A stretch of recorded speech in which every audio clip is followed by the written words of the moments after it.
Alhamdulillah ada fatwa dari ulama Al-Lajnah Ad-Daimah yang dikeluarkan pada tanggal 7 Rajab 1441 Hijri atau 12 Maret 2020 berkaitan dengan fatwa-fatwa tentang orang-orang terkena berkaitan dengan corona. Ya, kita tahu di Saudi belum separah seperti Kuwait ya. Itu pun pemerintah Arab Saudi kemudian langsung menutup orang-orang tidak boleh umrah ya.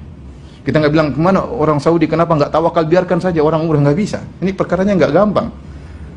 Bayangkan kalau pintu umrah dibuka, meskipun dengan pemeriksaan yang ketat. Karena masalahnya tadi saya katakan, orang kena corona tidak mesti nampak dia tanda-tandanya. Dia mungkin kelihatan sehat, dia tidak bersin. Ternyata tubuhnya kuat, imunnya kuat, virus corona nggak bisa apa-apa. Tapi dia bawa. Kemudian dia umrah, singgol sama orang macam-macam. Kemudian Mekah menjadi sumber wabah. Apa kata dunia? Apa kata orang-orang non-muslim misalnya? Lihat Mekah sebagai sumber apa? Sumber penyakit. Maka saya bilang pemerintah Arab Saudi serius, itu bagus ya. Ya, kita juga termasuk orang-orang yang tidak bisa umrah. Padahal saya punya jadwal umrah, di depan ada 3 jamaah. Semua menerima karena mereka tahu apa yang tindakan yang diambil oleh pemerintah Arab Saudi sudah benar. Padahal mereka tidak ramai, maksudnya tidak terjangkiti seperti kita. Seperti di Jakarta, tidak seperti di Kuwait ya. Kalau di Kuwait sudah parah ya, sampai salah seorang ulama bernama Syekh Utsman Khamis ya. Beliau sempat menyampaikan pengajian beberapa minggu sebelumnya. Beliau mengatakan sudah bertawakal, tidak apa-apa kita ke masjid, nggak ada masalah, jangan khawatir, yang penting kita berdoa. Kemudian beliau cabut pernyataan beliau beberapa hari lalu. Beliau cabut, beliau mengatakan kita ikut pendapat para majelis ulama di Kuwait, tidak boleh ada yang ke masjid. Beliau cabut. Kenapa? Kondisi semakin apa? Semakin parah.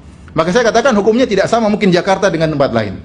Tempat lain mungkin boleh seorang apa? Masih ke masjid karena kondisinya belum seperti Jakarta. Tapi kalau Jakarta, Pak Anies hafizahullah sudah menyatakan, Pak Jokowi hafizahullah juga sudah menyatakan bahwasanya kondisinya sebaiknya ke rumah. Berarti ada sesuatu yang harus dikhawatirkan ya, untuk bisa penanganan agar virus tidak semakin tersebar. Tapi maksud saya, inilah fatwa dari ulama Al-Lajnah Ad-Daimah dari Arab Saudi pada tanggal 12 Maret 2020. Di antara fatwa tersebut intinya orang yang sudah terkena penyakit maka tidak boleh ke masjid, dilarang.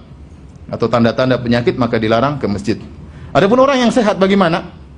Kata mereka, man khasya an yatadarrar aw yadhurru ghairahu fayurakhas lahu fi adami syuhudil jum'ah wal jamaah. Adapun orang yang takut untuk mendapat kemudaratan, dia tahu dia tidak sakit, tapi dia takut dapat apa? Kemudaratan, ya. Aw yadhurru ghairahu, atau dia bisa beri kemudaratan kepada orang lain, ya. Bisa jadi dia punya virus dan dia tularkan kepada orang lain. Fayurakhas lahu fi adami syuhudil jum'ah, maka diberi keringanan baginya untuk tidak hadir salat Jumat wal jamaah, dan juga tidak hadir untuk salat berjamaah. Liqaulihi sallallahu alaihi wasallam, karena sabda Nabi sallallahu alaihi wasallam, la dharar wa la dhirar, tidak boleh ada kemudaratan, baik memberi mudarat kepada diri sendiri atau beri mudarat kepada orang lain. Wa fi kulli ma dzukir idza lam yashhadil jum'ah fa innahu yusalliha zuhran 4 rakaat. Dan kalau seorang tidak hadir salat Jumat, maka dia ganti salat di rumahnya, salat duhur 4 rakaat ya. Kalau tidak salat Jumat maka ganti salat duhur 4 rakaat. Ini fatwa terbaru dari Lajnah Daimah. Sementara kondisi Arab Saudi belum seperti kita. Tapi kalau yang ulama di Kuwait sudah. Karena virus sudah tersebar ya. Sebagian orang Kuwait datang dari dari Iran, kemudian akhirnya virus tersebar dari jalan tersebut.